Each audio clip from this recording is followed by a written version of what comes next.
But sometimes being my translator can be a very dangerous job. പക്ഷേ ഒരു പരിഭാഷകനായി അദ്ദേഹം വരുന്നത് ആപൽക്കരമാണെന്ന് എനിക്ക് തോന്നുന്നു. Like just now in Telangana, in one of the speeches, the translator got into a lot of trouble. തെലങ്കാനയിൽ ഉണ്ടായ അനുഭവം പോലെ I was saying something and then he was saying something else. ഞാൻ എന്തോ പ്രസംഗിച്ചുകൊണ്ടിരുന്നു, അദ്ദേഹം മറ്റൊന്ന് പറഞ്ഞുകൊണ്ടേയിരുന്നു. Then after some time I started counting my words, you know. He was speaking in Telugu, so I said, okay, I said 5 words and then I would say, okay, maybe what I'm saying in Hindi should take about 5 or 7 words in Telugu, and then he would speak 20, 25, 30 words. അവസാനം ഞാൻ വാക്കുകൾ എണ്ണിക്കണക്കാക്കാൻ തുടങ്ങി. ഞാൻ ഹിന്ദിയിലും അദ്ദേഹം തെലുഗുവിലും.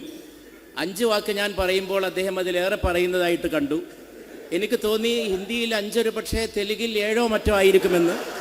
പക്ഷെ അതങ്ങനെ നീണ്ടു പോകുന്നത് കണ്ടപ്പോൾ ഞാൻ അതിശയിച്ചു പോയി.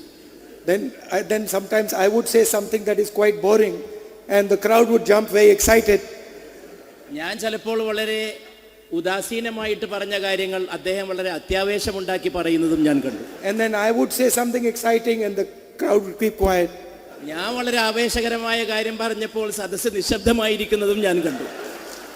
And at the same time I cannot get angry, so I have to smile all the time. ഒന്നും മനസ്സിലാക്കാതെ ഞാൻ എല്ലാം പുഞ്ചിരിച്ച് നിരീക്ഷിച്ചുകൊണ്ടേയിരുന്നു. So, but I know my friend is a good translator, so he won't have any such problems. പക്ഷേ എൻ്റെ ഈ സുഹൃത്ത് ഒരു നല്ല പരിഭാഷകനാണെന്ന് എനിക്കറിയാം. See, for me, for Bashir ji, for Tangal ji, it's easy to remember Haji ji. ഇവിടെ സംസാരിച്ച അഭിവന്ദനായ തങ്ങളെപ്പോലെ, അദ്ദേഹത്തിന്റെ മകൻ ബഷീറിനെ പോലെ അവർക്കൊക്കെ സീതി ഹാജിയെ കുറിച്ച് പറയാൻ വളരെ അനായാസകരമായിട്ട് സാധിക്കും. They saw him, were close to him, they know him in detail, they understand him, so it's easy to come and give a speech. അദ്ദേഹത്തെ അവർക്ക് മനസ്സിലാക്കാൻ സാധിച്ചു, അദ്ദേഹവുമായിട്ട് അവർ ഇടപഴകി, അദ്ദേഹവുമായി അവർ സംവദിച്ചു. അതുകൊണ്ട് അദ്ദേഹം ആരാണ് എന്താണെന്ന് മനസ്സിലാക്കാനുള്ള നിരവധി അനുഭവങ്ങൾ അവർക്കുണ്ടായി. For me, I have to think about it much more. It's like a jigsaw puzzle. എനിക്ക് അദ്ദേഹത്തെ കുറിച്ച് മനസ്സിലാക്കാൻ കുറേയേറെ ചിന്തിക്കേണ്ടിയിരിക്കുന്നു. Because I didn't have the opportunity to meet Haji ji. പക്ഷെ ഒരിക്കൽ സീതി ഹാജിയെ കാണാൻ എനിക്ക് അവസരമുണ്ടായില്ല എന്നതുകൊണ്ടാണത്. So I have to listen to the speeches. I have to ask the people who worked with Haji ji to get a sense of what the person was like. എനിക്ക് സീതി ഹാജിയെ മനസ്സിലാക്കാൻ അദ്ദേഹത്തിന്റെ പ്രസംഗങ്ങൾ ശ്രദ്ധിക്കേണ്ടിയിരിക്കുന്നു.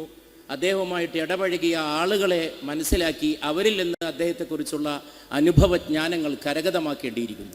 So while they were speaking, I was thinking, trying to create a image of the person. അവരൊക്കെ പ്രസംഗിച്ചു കൊണ്ടിരുന്നപ്പോൾ എൻ്റെ മനസ്സിൽ സീതി ഹാജിയുടെ ഒരു സ്വരൂപം നിർമ്മിക്കുവാൻ ഞാൻ ശ്രമിക്കുകയായിരുന്നു. So for me, the single most important characteristic of a leader is humility. ഒരു നേതാവിൻ്റെ ഏറ്റവും വലിയ സവിശേഷതയായിട്ട് എനിക്ക് എക്കാലവും തോന്നിയിട്ടുള്ളത് വിനയമാണ്.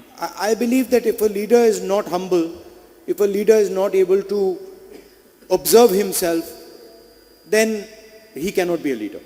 ഒരാൾക്ക് വിനയാന്വിതനാകാൻ സാധിക്കുന്നില്ലെങ്കിൽ,